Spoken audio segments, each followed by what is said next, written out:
فلا أقسم بمواقع النجوم وإنه لقسم لو تعلمون عظيم إنه لقرآن كريم في كتاب مكنون لا يمسه إلا المطهرون تنزيل من رب العالمين.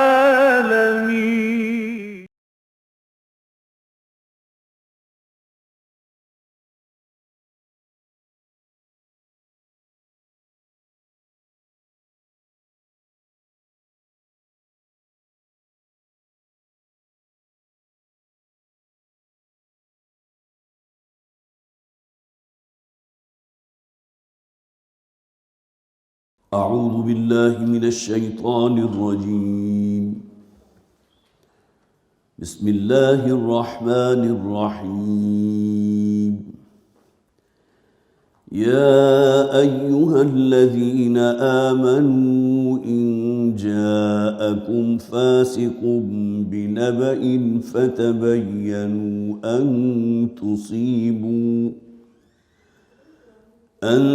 تصيبوا قوما بجهالة فتصبحوا على ما فعلتم نادمين.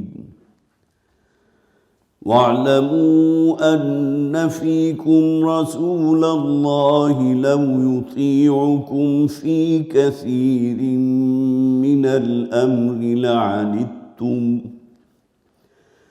ولكن الله حبب إليكم الإيمان وزينه في قلوبكم وكره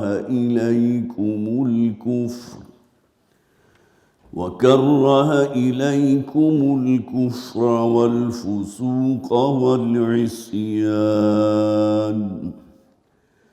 أولئك هم الراشدون فضلا من الله ونعمة والله عليم حكيم.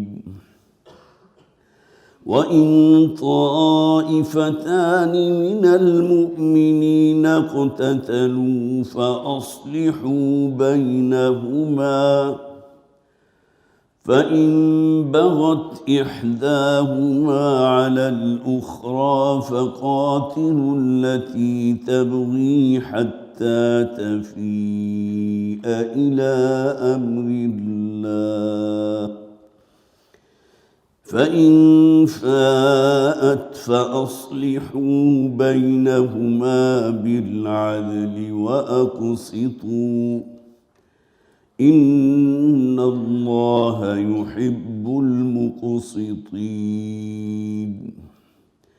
إنما المؤمنون إخوة فأصلحوا بين أخويكم واتقوا الله لعلكم ترحمون. صدق الله العظيم. رب اشرح لي صدري ويسر لي أمري واحلل عقدة من لساني يفقهوا قولي. اللهم ألهمنا رشدنا وأعذنا من شرور أنفسنا آمین یا رب العالمین. سورہ حجرات ہمارے زیر درس تھی، بلکہ ہے، اور اس کی 5 آیات ہم مکمل پڑھ چکے تھے. 6ٹھی آیت پر گفتگو ہماری ابھی جاری تھی. پہلی 5 آیات کا خلاصہ تو صرف چند الفاظ میں یہ ہے. اس سورہ مبارکہ کی جو سب سے پہلی آیت ہے وہ آئین اسلامی کی بنیاد ہے کہ کوئی قانون سازی اللہ اور اللہ کے رسول نے جو حدود قائم کر دی ہیں اس سے باہر نہیں ہوگی. یا ایھا الذین آمنوا لا تقدموا بین یدی اللہ ورسولہ، مت آگے بڑھو، مت تجاوز کرو اللہ اور اللہ کے رسول کے احکامات اور جو شریعت اس نے دے دی۔ اس کے بعد 4 آیات جو ہم نے پڑھی، اس میں خاص طور پر نبی اکرم صلی اللہ علیہ وسلم کا عزت، آپ کا احترام، آپ کے لیے جو مسلمان کے دل کے اندر شدید محبت ہونی چاہیے، اللہ کی محبت تو سب سے بڑھ کر ہے، والذین آمنوا اشد حبا للہ۔ المیہ یہ ہے یقیناً کہ اگر ہم صرف اسی کسوٹی پر اپنے آپ کو پرکھیں کہ ہمارے دل میں واقعتاً تمام محبتوں سے بڑھ کر اللہ کی محبت ہے یا نہیں، تو شاید مجھے جواب دینے کی ضرورت نہیں ہے۔ میں اپنے بارے میں خود بھی بتا سکتا ہوں کہ میں کہاں کھڑا ہوں، آپ بھی جانتے ہیں، اس لیے کہ اللہ تعالیٰ کو پیکر خاکی تو نہیں ہے کہ جس سے آپ اظہار محبت کریں۔ اللہ سے محبت کا معیار کیا ہوگا کہ کوئی کام ایسا نہ کرو کہ جس سے تمہارا رب، تمہارا خالق، تمہارا حاجت روا، تمہارا مشکل کشا، تمہارا روزی رساں تم سے ناراض ہو جائے۔ محبت کا تقاضا ہے نا۔ والدین سے اگر آپ محبت کرتے ہیں تو اس کے معنی کیا ہے کہ اگر کوئی شخص محبت کا دعوے دار بھی ہے اور نافرمانی بھی کرتا ہو تو 2 اور 2 4 کی طرح کی بات ہے کہ محبت کا وہ دعویٰ جو ہے اسے آپ اس کے منہ پر دے ماریں گے۔ یہ کیسی محبت ہے؟ تو یہ جو ایک کسوٹی قرآن حکیم نے نصب کر لی، والذین آمنوا اشد حبا للہ، جو لوگ اہل ایمان ہیں ان کے دلوں میں سب سے بڑھ کر اشد، سب سے بڑھ کر شدید ترین محبت اللہ کی ہوتی ہے۔ تو پھر عرض کروں گا کہ اس کسوٹی پر ہمیں اپنا جائزہ لینا چاہیے کہ آیا اللہ سے محبت کے جو تقاضے ہیں ہم ادا کر رہے ہیں نہیں۔ پھر اس کے بعد اگلا درجہ ہے اللہ کے رسول سے محبت۔ یہاں تو جو انداز اختیار کیا گیا تھا کہ اگر تم میں سے صحابہ کرام مراد ہے نا، اگر تم میں سے کسی کی آواز بھی محمد صلی اللہ علیہ وسلم جو اللہ کے رسول ہیں ان کی آواز سے بلند تر ہو گئی تو پھر تم جو سوچ لو کہ تمہارے پھر تمام اعمال جو ہیں وہ اکارت قرار دے دیے جائیں گے۔ ان تحبط اعمالکم وانتم لا تشعرون۔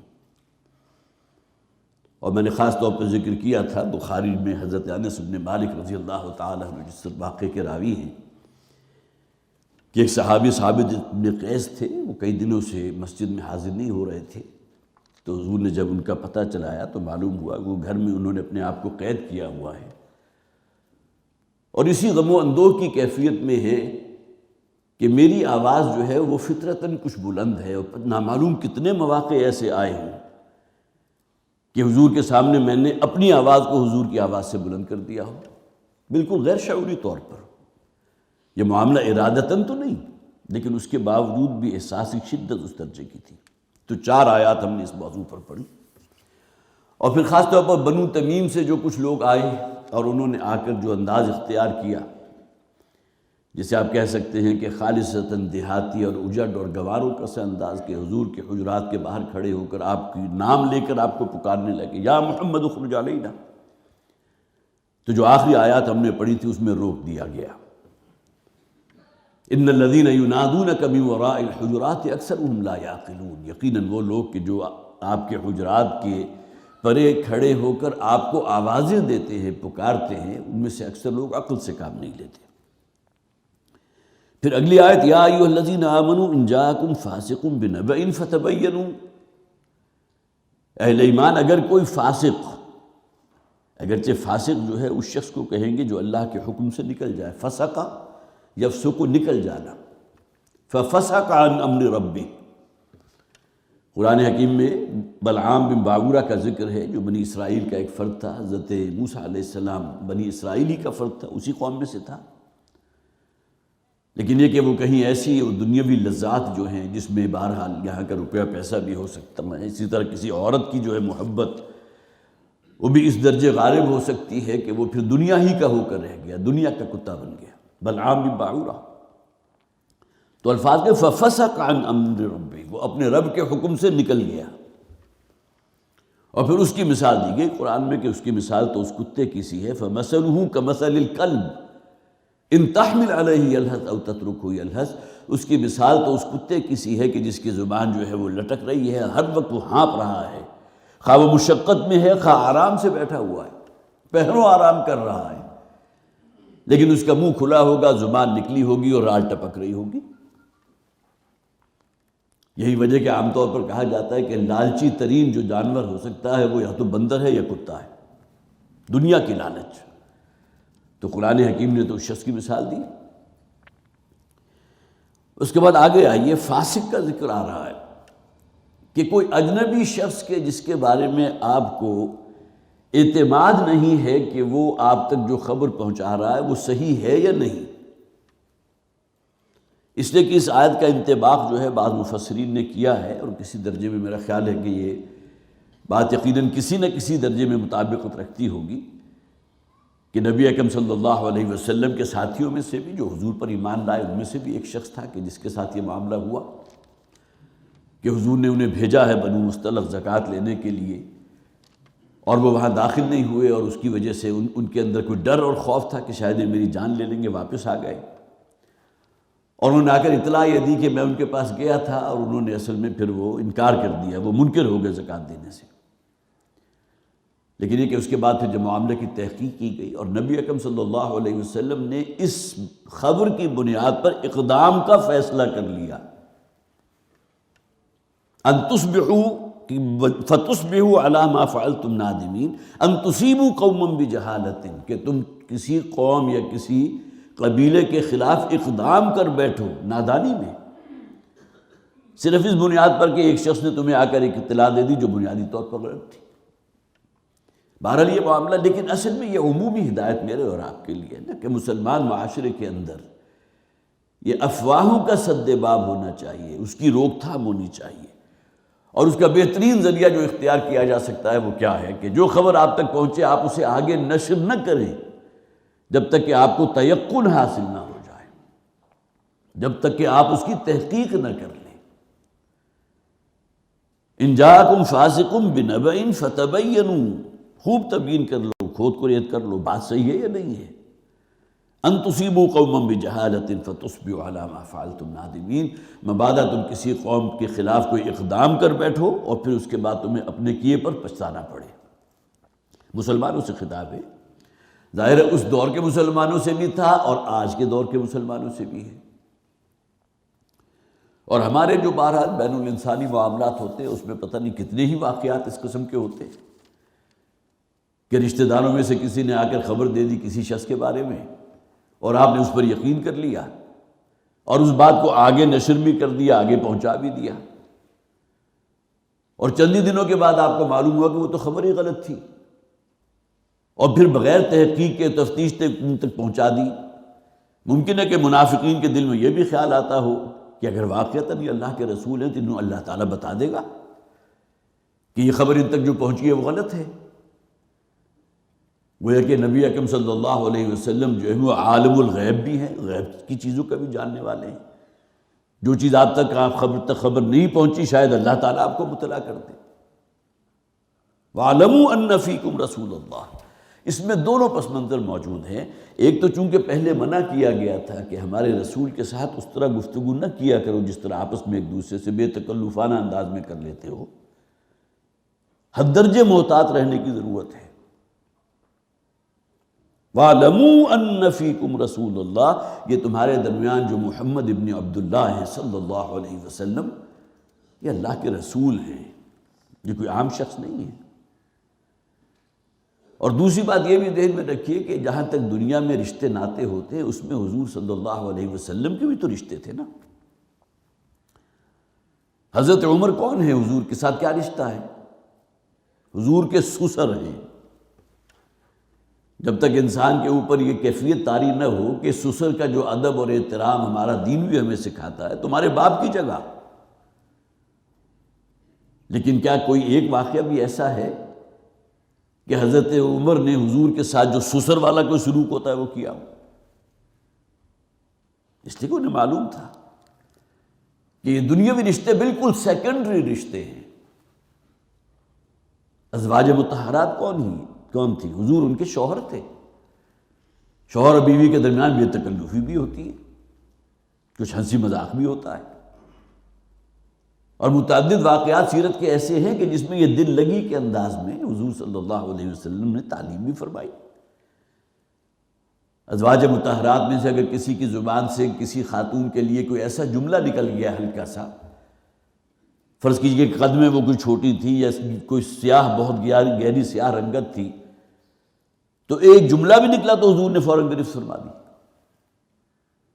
اور ایک موقع پر تو آپ نے یہ بھی فرمایا کہ تم نے وہ بات کہی ہے کہ اگر میٹھی جھیل کے اندر پانی میں بھی اس بات کو ڈال دیا جائے تو کڑوی ہو کر رہ جائے۔ اس لیے کہ ان باتوں کی بڑی اہمیت ہوتی ہے، اس زبان سے نکلی ہوئی بات جو ہے،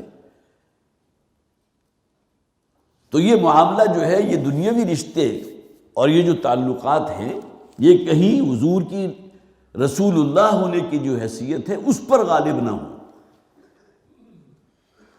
میں سمجھتا ہوں جو مثال میں نے آپ کو دی وہ آخری مثال تھی۔ حضرت ابوبکر کون؟ حضور کے سسر۔ اور اسی کو اگر میں یہ کہوں کہ حضرت ابوبکر کے داماد ہیں محمد رسول اللہ صلی اللہ علیہ وسلم، تو ایک ہی بات ہے نا۔ حضرت عمر کے داماد ہیں حضور صلی اللہ علیہ وسلم۔ تو ان سب پر جو بالا ترین جو حضور کی حیثیت ہے، وَاعْلَمُوا أَنَّ فِيكُمْ رَسُولَ اللَّهِ،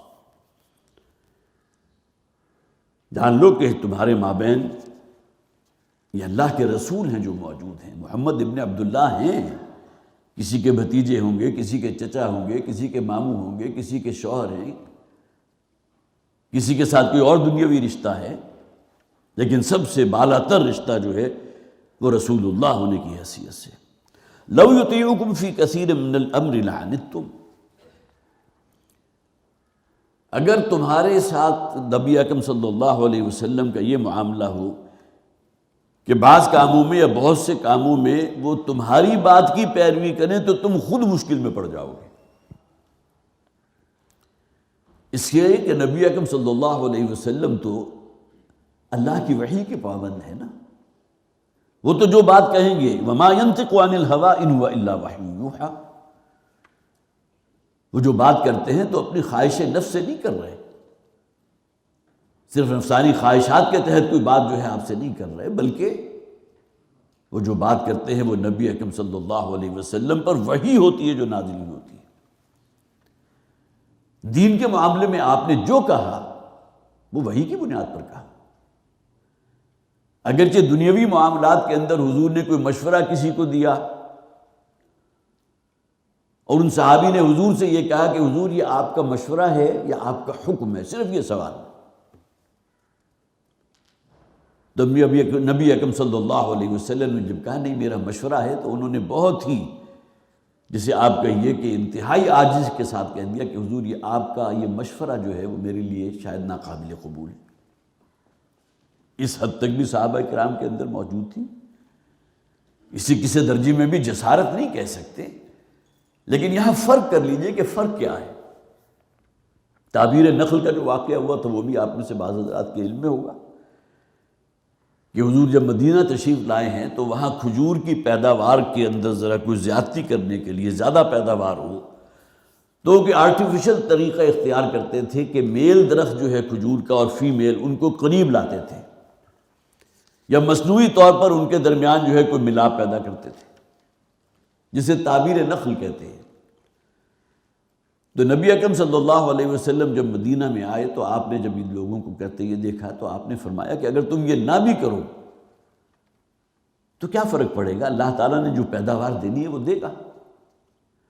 دیکھیے یہ بات کہی ہوئی کس کی ہے؟ اللہ کے رسول کی صلی اللہ علیہ وسلم۔ اس موقع پر صحابہ نے، حالانکہ خالصتاً ایک دنیاوی معاملہ تھا،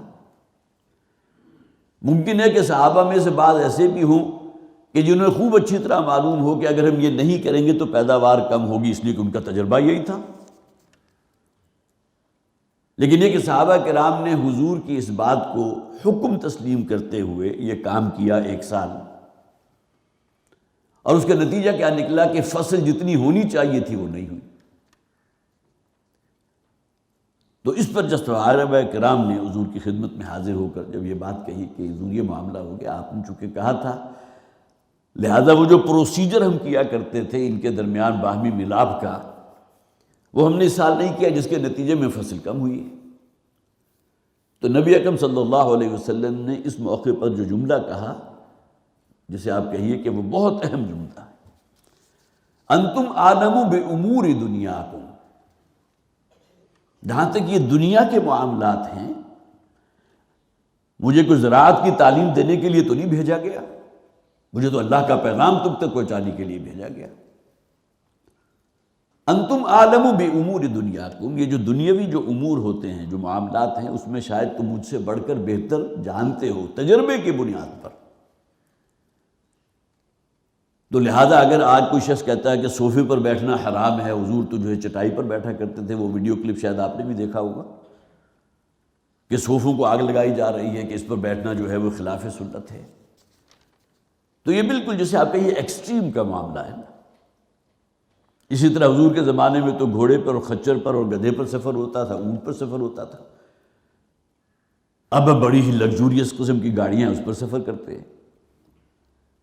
تو انتم عالم بامور دنیاکم واعلموا ان فیکم رسول اللہ لو یطیعکم فی کثیر من الامر لعنتم ولکن اللہ حبب الیکم الایمان۔ دیکھیے اب یہاں صحابہ کرام کی مدح ہو رہی ہے، بلکہ اللہ تعالیٰ نے ایمان کو پسند فرما لیا ہے تمہارے دلوں کے لیے، تمہارے دلوں کو منتخب کر لیا کہ اس میں اب ایمان کی بہار ہے۔ وہ کہ صحابہ کرام کلہم عدول، ان کے دلوں کے بارے میں اللہ تعالیٰ فرما رہا ہے ان میں ایمان کوٹ کوٹ کر بھرا ہوا ہے۔ اللہ نے منتخب کر لیا تمہارے دلوں کو ایمان کی دولت اور نعمت کے لیے، وَزَيَّنَهُ فِي قُلُوبِكُمْ، اور اس ایمان کو تمہارے دلوں کی تزیین کر دیا،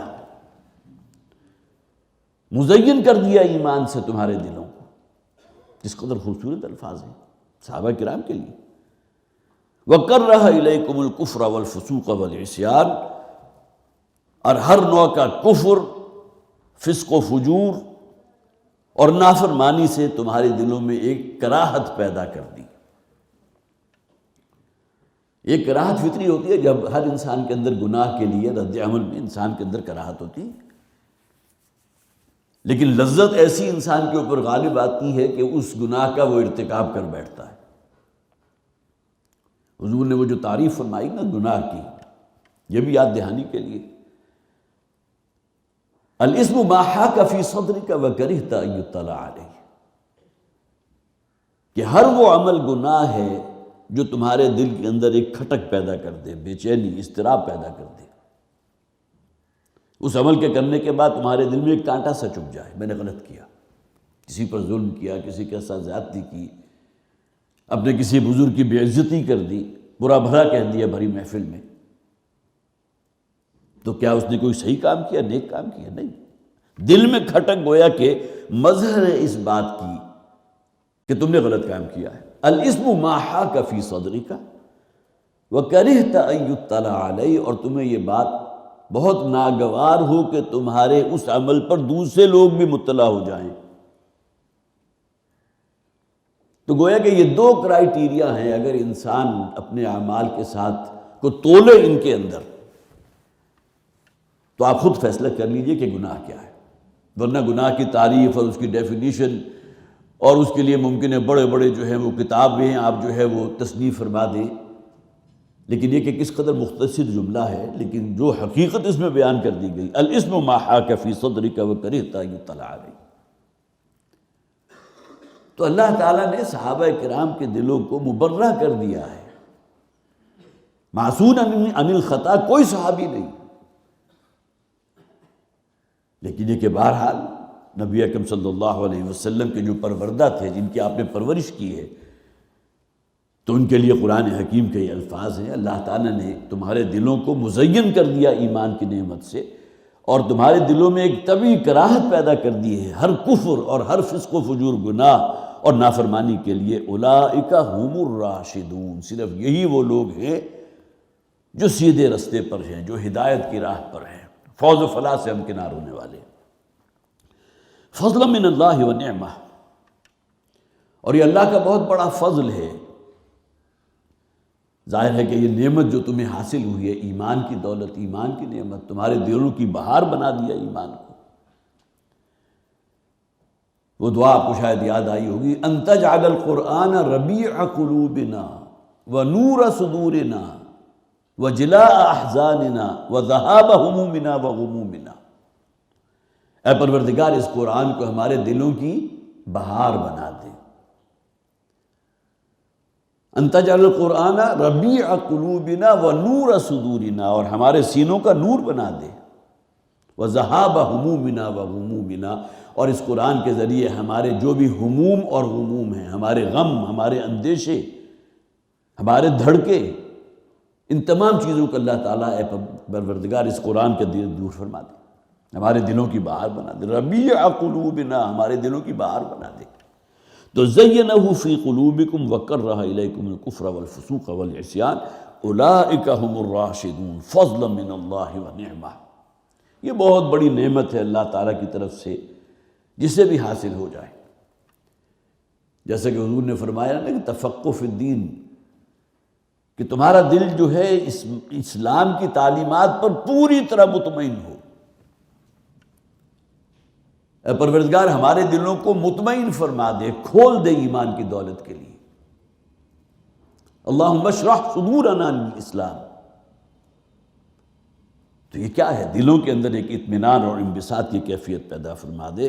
واللہ علیم حکیم، اور اللہ تعالیٰ علیم ہے، ہر شے کا علم رکھنے والا، کمال حکمت والا۔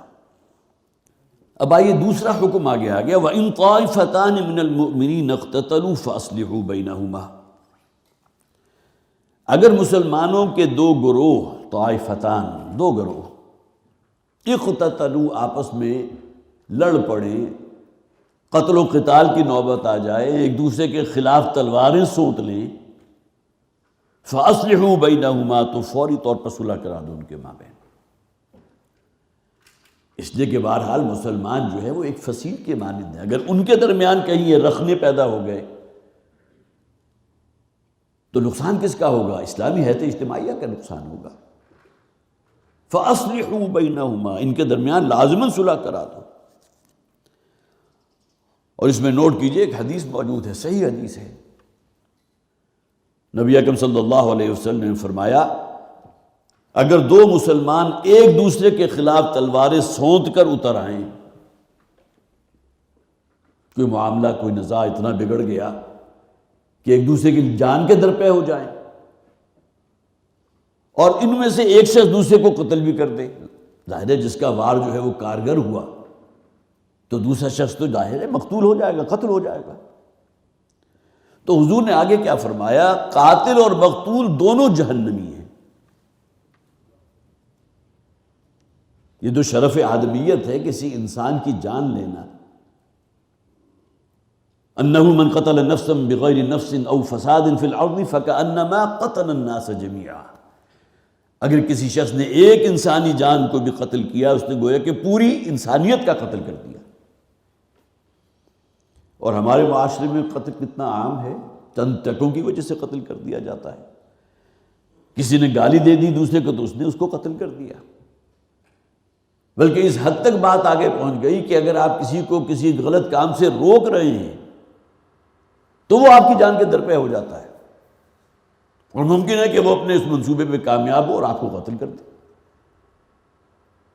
تو یہ تو گویا کہ آپ کہہ سکتے ہیں کہ قیامت کی نشانیوں میں سے ایک نشانی ہے نا، کہ آپ نے اس کی توجہ دلائی تھی۔ فرض کیجئے کوئی بازار میں کوئی اوباش قسم کے لڑکے کھڑے ہوئے ہیں، گھر گزرتی ہوئی کسی خاتون کو، لڑکی کو وہ تاک بھی رہے ہیں، چھیڑ بھی رہے ہیں۔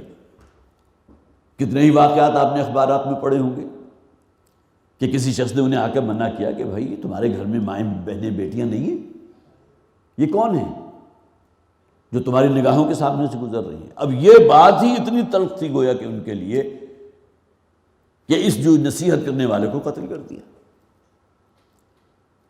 تو حضور فرما رہے ہیں اگر دو مسلمان تلواریں سونت کر ایک دوسرے کے لیے جو ہے لڑنے پر نکل آئیں اور ایک دوسرے کو قتل کر دے تو قاتل اور مقتول دونوں جہنمی ہیں۔ صحابہ کرام نے ایک سوال تھا، بڑا فطری تھا، کہ جو مقتول ہو گیا وہ کیوں جہنمی ہوا؟ قاتل تو ہے، اس نے تو قتل کیا ہے، اور قرآن میں وہ شدید ترین آیت ہے جس میں 3 غضب ہیں اللہ کے. تم میں سے جو کوئی بھی کسی دوسرے کو عمدن قتل کرتا ہے تو اللہ کی لعنت ہوتی ہے اس پر، ہمیشہ کے لیے ایک دردناک عذاب کے اندر مبتلا کر دیا جاتا ہے. شدید ترین الفاظ. تو پھر حضور نے فرمایا جو شخص قتل ہوا ہے وہ بھی تو ارادہ کر رہا تھا نا دوسرے کو قتل کرنے کا.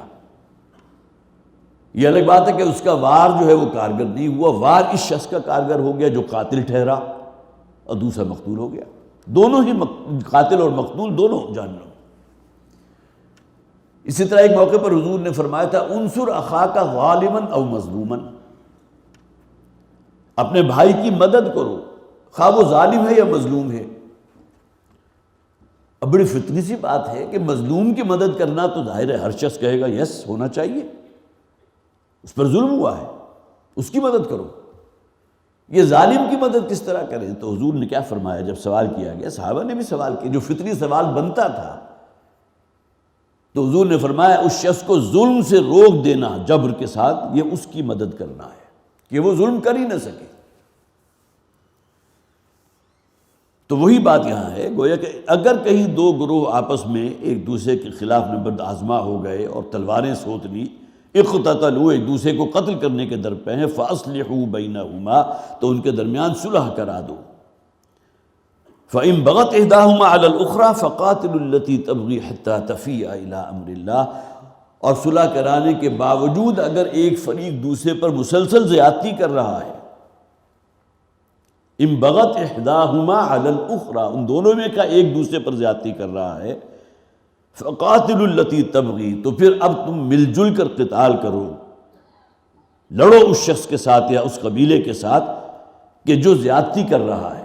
حالانکہ صلح کرا دی گئی تھی، حتی تفیء الی امر اللہ، یہاں تک کہ وہ اللہ کے حکم کے سامنے سر جھکا دے، اطاعت تسلیم کر لے، پھر ان کے درمیان صلح کرا دو. معلوم ہوا کہ صلح کرانے کے باوجود اگر ایک شخص مصر ہے یا ایک قبیلہ ہے یا ایک طائفہ یا گروہ جو ہے پھر دوسرے پر زیادتی کر رہا ہے، تو اب سب کا جو ہے ایک فرض بنتا ہے کہ ان کے درمیان صلح کرائیں. اگر کسی سوسائٹی کے اندر کوئی کمیونٹی ایسی ہے، کوئی اصلاحی کمیٹی ہے، وہ مل جل کر کام کریں، ان کے درمیان پہ صلح کرا دیں. فَإِنْ فَاءَتْ فَأَصْلِحُوا بَيْنَهُمَا، اور اگر پھر وہ اپنی گردن جھکا دے تو اب ان کے مابین صلح کرا دو، بالعدل واقسطوا، عدل و انصاف کے ساتھ اور قسط کے ساتھ، کسی پر کوئی زیادتی نہ ہو، انصاف کے ساتھ. ان اللہ یحب المقسطین، یقینا اللہ تعالیٰ مقسطین کو، انصاف کرنے والوں کو پسند فرماتا ہے.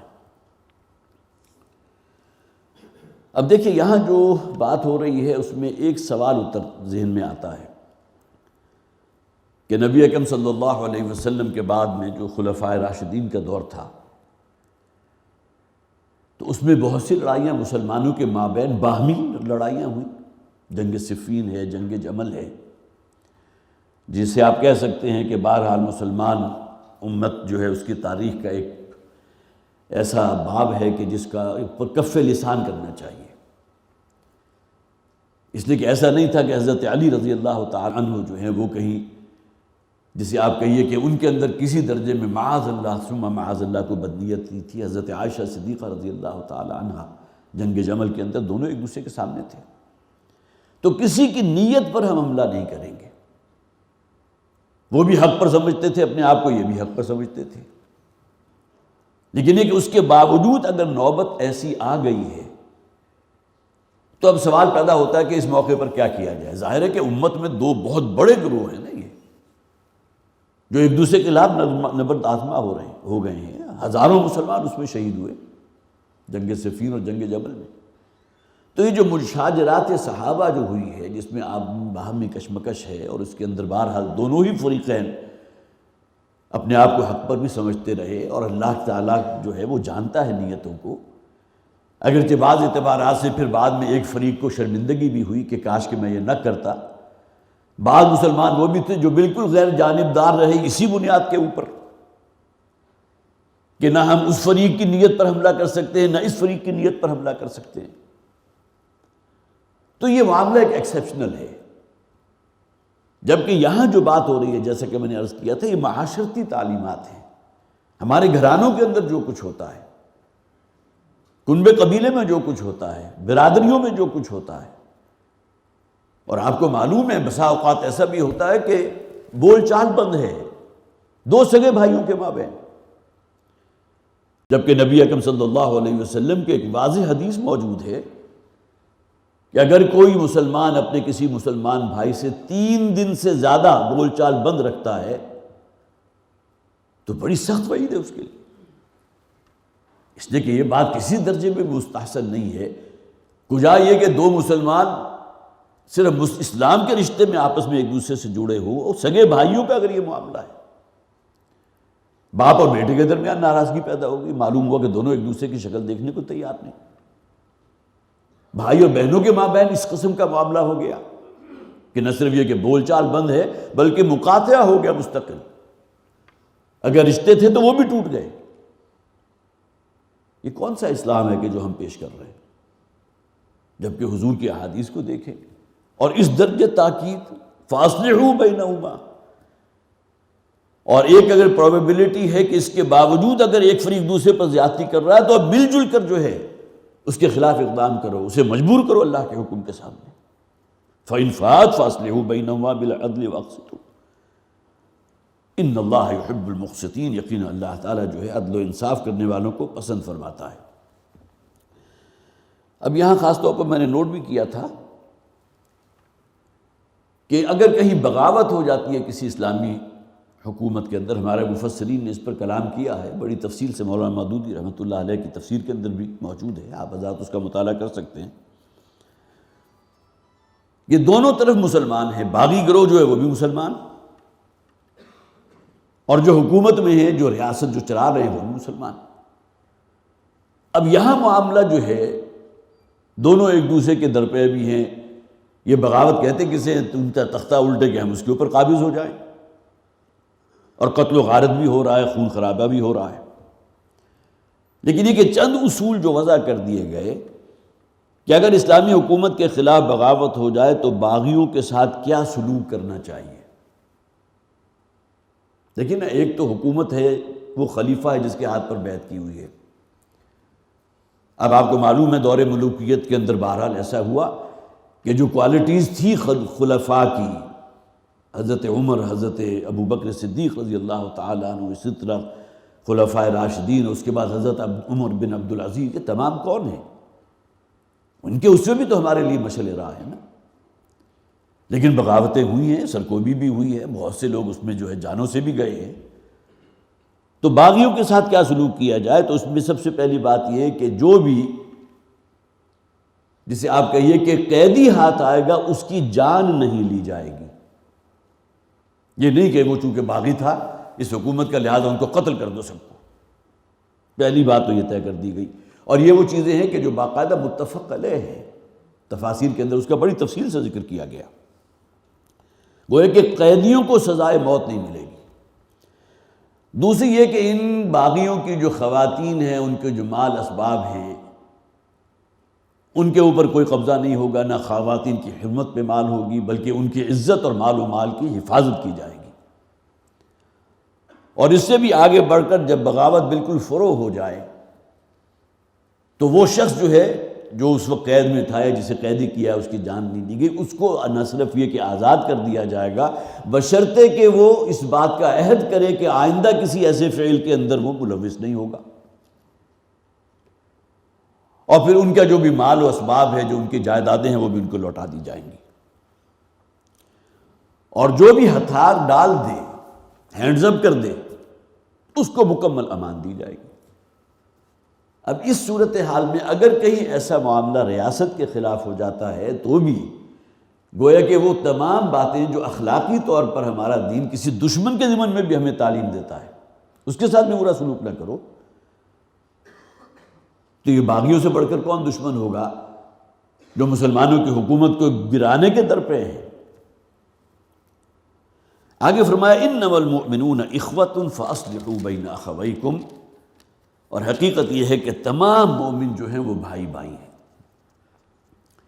اور اس کے لیے تو متعدد احادیث ہیں جو نبی اکرم صلی اللہ علیہ وسلم نے اس موضوع کو جو اپنا اس کے اوپر شدید اس کو موقد کیا ہے کہ مسلمانوں کا باہمی تعلق کیسا ہونا چاہیے ایک دوسروں کے ساتھ. جیسا کہ میں نے ایک فصیل کی مثال آپ کو دی تھی کہ ہر فرد جو ہے وہ اینٹ کی مانند ہے، اس کی اپنی اندر بھی کردار کی ایک پختگی موجود ہو، اور جو فصیل تعمیر ہوئی ہے اس میں یہ دو اینٹیں آپس میں جو جڑی ہوئی ہیں تو یہ ایک محبت اور لو بانڈ ہونا چاہیے دونوں کے مابین. اور وہ تمام چیزیں کہ جو اس محبت کے اندر کوئی دراڑ پیدا کرنے والی ہیں اس کی نشاندہی اگلی دو آیات میں کر دی گئی. 6 چیزیں یہاں گنوا دی گئی، اور بھی بہت سی ہیں. تو انما المؤمنون اخوۃ، تمام مومن بھائی ہیں ایک دوسرے کے ساتھ. جس طرح سگے بھائیوں کا تعلق ہوتا ہے یہی معاملہ ہونا چاہیے ایک مسلمان کا دوسرے مسلمان کے ساتھ. حضور نے فرمایا ایک حدیث میں کہ تمام مسلمان ایک جسد واحد کی طرح ہیں. اگر کسی ایک عضو میں کوئی تکلیف ہوتی ہے تو پورا جسم جو ہے وہ اس درد کو محسوس کرتا ہے. اس قدر خوبصورت انداز ہے. ایسا نہیں ہے کہ آنکھ میں تو تکلیف ہے نہیں، تکلیف آپ کے انگوٹھے میں ہو رہی ہے اور آنکھ جو اطمینان سے سو جائے، نہیں، پورا جسم اس کو محسوس کرے گا، پوری رات بے چینی میں گزرے گی، آنکھوں سے آنسو بھی روا ہو جائیں گے، سب کچھ ہے. گویا کہ ہمدردی آنکھوں میں بھی تو ہے نا. عضو اگرچہ کسی گھٹنے میں ہے یا کسی اور جگہ وہاں کو درد ہو رہا ہے، لیکن یہ کہ آنکھیں بھی اس میں شامل ہیں. ایک جسم کی طرح کہ اگر کسی ایک عضو کے اندر کوئی تکلیف ہوتی ہے تو پورا جسم اسے محسوس کرتا ہے. اسی طرح حضور نے فرمایا جب کوئی مسلمان اپنے مسلمان بھائی کے لیے تنہائی میں دعا کرتا ہے. ایک تو ہمارے ہاں عام طور پر یہ رواج بھی ہے کہ جس سے بھی آپ ملیں گے دعاؤں میں یاد رکھیے گا.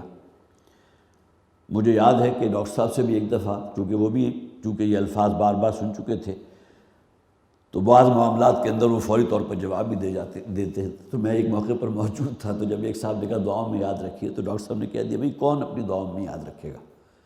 ظاہر ہے کسی ایک عام شخص کے آ کے، اور ظاہر اس کا یہ ایک جسے آپ کہیے کہ ایک اس کا بہت اچھا انداز ہے کہ رخصت ہوتے دعاؤں میں یاد رکھیے گا. لیکن آدمی خود پوچھے اپنے آپ سے کہ آپ سے کتنے لوگوں نے یہ کہا ہوگا دعاؤں میں یاد رکھیے گا. لیکن کہاں یاد رہتا ہے انسان کو؟ تو اپنے قریب کے لوگ جو ہیں وہی یاد نہیں رہتے. کجا یہ کہ ایک اجنبی نے آپ سے کہہ دیا کہ دعاؤں میں یاد رکھیے گا اور آپ اسے وعدہ بھی کر لیں ہاں جی میں ضرور یاد رکھوں گا. تو ڈاکٹر صاحب نے تو اس موقع پر فی البدیہہ جو ہے وہ کہہ دیا تھا کہ بھائی یہ ممکن نہیں ہوتا کہ ہر شخص کو انسان اپنی دعاؤں میں یاد رکھے، لیکن بہرحال آپ کے لیے اس وقت میری طرف سے دعائیں ہیں. تو یہ ایک انداز تھا ان کا، اس بات کو ٹالنے کا بھی کہہ سکتے ہیں. لیکن ہمارے ہاں عام یہ رواج ہے، اور اس میں جو درخواست کرنے والا ہے اس کی نیک نیتی کے اوپر آپ کوئی انگلی نہیں اٹھا سکتے. اس نے بہت اچھی بات کی ہے، لیکن اگر آپ وعدہ کر لیتے ہیں جی بالکل میں آپ کو دعاؤں میں یاد رکھوں گا اور اس کے بعد اس پر پورا نہیں اترتے تو یہ ایک مواخذے والی بات بھی ہے. لیکن اس کو فوری طور پر جواب دے دینا وہ بھی کسی درجے میں ظاہر ہے کہ وہ کوئی ایسا کام نہیں ہے کہ جس کی کوئی تحسین کی جائے. تو حضور فرماتے ہیں جب بھی تم کوئی مسلمان اپنے مسلمان بھائی کے لیے تنہائی میں دعا کرتا ہے تو فرشتے اس کے ساتھ اس دعا میں شریک ہو جاتے ہیں، اور نہ صرف اس دعا میں شریک ہوتے ہیں بلکہ اس دعا کرنے والے کے حق میں اللہ سے دعا کرتے ہیں. گویا کہ یہ کتنی بڑی نوید ہے کہ آپ کسی مسلمان بھائی کے لیے، آپ کا حقیقی بھائی بھی تو ہے نا، ہم تو اس کو بھی اپنی دعاؤں میں یاد نہیں رکھتے. آپ مسلمان بھائی کے لیے اگر آپ دعا کریں تو یہ کتنی بڑی نوید ہے کہ فرشتے آپ کے لیے دعا کریں گے اللہ سے. حضور کی حدیث. اسی طرح ایک حدیث میں حضور نے فرمایا مومن کا تعلق اہل ایمان کے ساتھ بالکل وہی ہے جیسا کہ سر کا تعلق جسم کے ساتھ. جس طرح سر جو ہے وہ قابل احترام ہے، اسی کے اندر ہمارا بھیجا، ہمارا مغز، ہمارا برین ہے جو پورے جسم کو کنٹرول کر رہا ہے.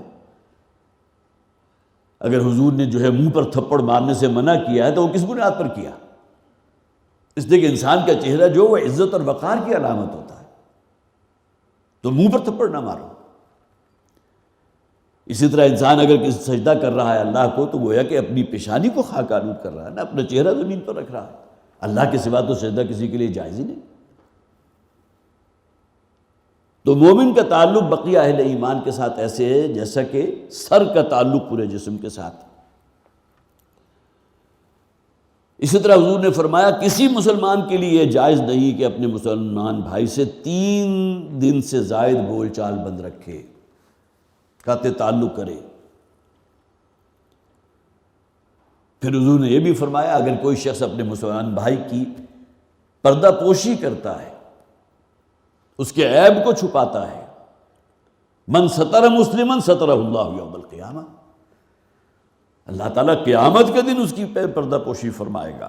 اس دن تو ہر عیب ظاہر ہوگا ہر کے سامنے، سب جو ہیں اس معاملے میں بھی بالکل ننگے ہوں گے، اللہ تعالیٰ اس دن بھی اس کا بھرم رکھے گا، اس کی پردہ پوشی فرمائے گا۔ من ستر مسلمن سترہ اللہ یوم القیامہ۔ اسی طرح اور بہت سی احادیث ہیں، اگرچہ میں نے کئی اور نوٹ کی ہوئی تھی، لیکن بہرحال تو انما المؤمنون اخوۃ، 2 مسلمانوں کے باہمی تعلق کو جس درجے ایک سٹرونگ ہونا چاہیے، جو عزت اور احترام ایک دوسرے کے لیے دلوں میں ہونی چاہیے، ایک دوسرے کے لیے ایثار اور قربانی کا جذبہ ہونا چاہیے، یؤثرون علی انفسہم ولو کان بہم خصاصہ۔ صحابہ کرام کی یہ شان قرآن حکیم میں بیان کی گئی کہ وہ دوسروں کو ترجیح دیتے ہیں اپنے اوپر۔ جو واقعہ آپ نے سنا ہوگا نا، ایک صحابی حضور صلی اللہ علیہ وسلم نے کسی اجنبی کو اس کے بارے میں کہا کہ کون شخص ہے تم میں سے وہ کہ جو رات اسے اپنے ہاں مہمان رکھ لے۔ تو ایک صحابی بہت ہی غریب تھے، نادار تھے، اس نیکی میں وہ پیچھے نہیں رہنا چاہتے تھے، فوراً ہاتھ بلند کر دیا، حضور میں اسے اپنے ساتھ لے جاتا ہوں۔ یہ واقعہ آپ نے بھی سنا ہوگا، جب ہم میرے خیال 7ویں 8ویں میں جو ہماری اسلامیات کی کتابیں ہوتی تھی اس میں بھی لکھا ہوتا تھا۔ تو صحابی اپنے گھر لے گئے، جا کر بیوی سے پوچھا حامی کیا ہے کھانے پینے کو، تو اس نے بمشکل، اتنا تھا کہ جس میں میاں بیوی اور ان کے 2 بچے تھے یا 3 بچے تھے، بمشکل اس میں کھا سکتے۔ اب وہاں سے وہ وعدہ کر کے آ گئے، وہ اجنبی کو اپنے ساتھ بطور مہمان لے آئے۔ تو اب اس کے بعد آپس میں ہو گیا کہ کیا ہو، تو اس پر اس نے کیا کہا، وہ جو صاحب خانہ تھا، جو لے کر آئے تھے ان صحابی ان اجنبی کو اپنے گھر، تم ایسے کرنا کہ جو کچھ بھی ہمارے پاس پکا ہوا ہے وہ ہمارے سامنے رکھ دینا اور چراغ گل کر دینا، گویا کہ اس میں روشنی باقی نہ رہے، کہ اسے یہ نظر نہ آئے کہ ہم لوگ بھی کھانے میں تو شریک ہیں لیکن کھا نہیں رہے۔ اب گویا کہ اس کو یہ احساس تک نہ ہونے دیا کہ ہم لوگ جو ہیں وہ کھانا اپنا جو بھی تھا وہ سب کا سب جو ہے وہ اس کے نظر کر دیا اور خود بھوکے رات گزاری۔ اس سے بڑھ کر مثال کیا ہوگی؟ یؤثرون علی انفسہم ولو کان بہم خصاصہ، خود خواہ انہیں کوئی مشکل اور دقت جھیلنی پڑ جائے، بھوک برداشت کرنا پڑ جائے، لیکن ایک اپنے مسلمان بھائی کو اپنے اوپر ترجیح دینے والے ہیں۔ اور ہمارے ہاں مشاہدے میں کیا ہوتا ہے، جو بھی آپ کا کوئی کھانا ہے، ڈنر ہے، معلوم ہوتا ہے کہ ایک شخص آیا پلیٹ لے کر اور جو بھی اس کے اندر تھال میں تھا وہ پلیٹ جو ہے وہ پوری بھر گئی ٹاپ تک، لیکن یہ کہ وہ اس شخص کی حرص اور طمع جو ہے وہ کم نہیں ہوئی، اسے کوئی غرض نہیں ہے کہ اس قریب میں ساتھ کھڑے ہوئے ہیں لوگ اور پلیٹیں لیے کھڑے ہیں اور وہ پورا کا پورا فرض کیجئے فش اس ڈش کے اندر موجود ہے تو فش ساری کی ساری وہ چلی گئی ایک پلیٹ میں اور بقیہ جو ہے منہ دیکھتے رہ گئے۔ جیسا کہ قرآن حکیم میں کہا گیا نا، یاکلون کما تاکل الانعام، بڑے خوبصورت الفاظ ہیں، کھانا یوں کھاتے ہیں جیسے کہ ڈھور ڈنگر کھاتے ہیں، مویشی کھاتے ہیں، جانور کھانا کھا رہے ہیں، نہ اپنی پرواہ نہ کسی دوسرے کا کوئی خیال۔ کجا یہ کہ مسلمانوں کا ایثار اور قربانی ایک دوسرے کے لیے جس درجے کی ہونی چاہیے وہ آپ جیسا کہ میں نے عرض کیا احادیث مبارکہ کا مطالعہ کر لیں تو جو تصویر سامنے آتی ہے واقعتاً محسوس ہوتا ہے کہ وہ تو کوئی اور ہی عالم کے لوگ تھے۔ اب ہمارا جو بھی عہد ہے وہ شاید اس قسم کی پاک نفوس سے بالکل ہی گویا کہ وہ خالی ہو چکا۔ اللہ تعالیٰ ہمیں معاف فرمائے۔ تو بس اسی پر آج کا سلسلہ درس ہم ختم کر رہے ہیں، وقت بھی ختم ہو گیا۔ اللہ تعالیٰ ہمیں توفیق دے کہ جو ہدایت ہمیں اس قرآن کے ذریعے حاصل ہوتی ہے اللہ تعالیٰ ہمارے اندر ارادہ اور ہمت پیدا فرمائے کہ ہم اس پر عمل کے لیے کوشش کریں۔ بارک اللہ لی ولکم فی القرآن العظیم ونفعنی وإیاکم بالآیات والذکر الحکیم۔